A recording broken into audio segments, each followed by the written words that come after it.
पंतप्रधान नरेंद्र मोदी इस्रायलच्या दौऱ्यावर गेले आहेत. पंतप्रधान नरेंद्र मोदी इस्रायलच्या दौऱ्यावर गेले आहेत म्हटल्याबरोबर आपल्या देशातल्या डाव्या लोकांच्या पोटामध्ये गलबलायला लागलेलं आहे.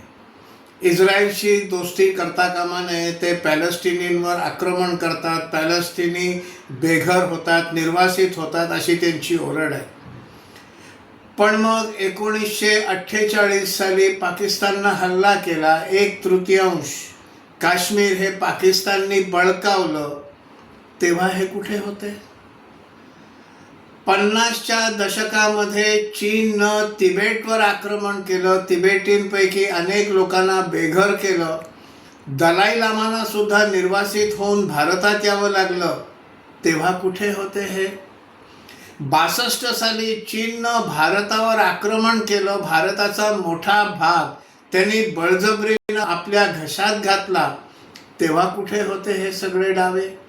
तेव्हा तर पीपल्स लिबरेशन आर्मी म्हणजे चीनची आर्मी याचं त्यांनी ठराव करून स्वागत केलेलं आहे. आणि 1990 साली काश्मीरी पंडित, जवळजवळ 4-4.5 लाख काश्मीरी पंडित हे निर्वासित होऊन त्यांना काश्मीरच्या बाहेर पडावं लागलं, तेव्हाही यांची बोलती बंद होती. मग फक्त पॅलेस्टीनच्या बद्दलच मनामध्ये कळवळा कशाला? आपल्याच देशातले लोक जेव्हा बेघर होतात तेव्हा यांना कळवळा काय येत नाही?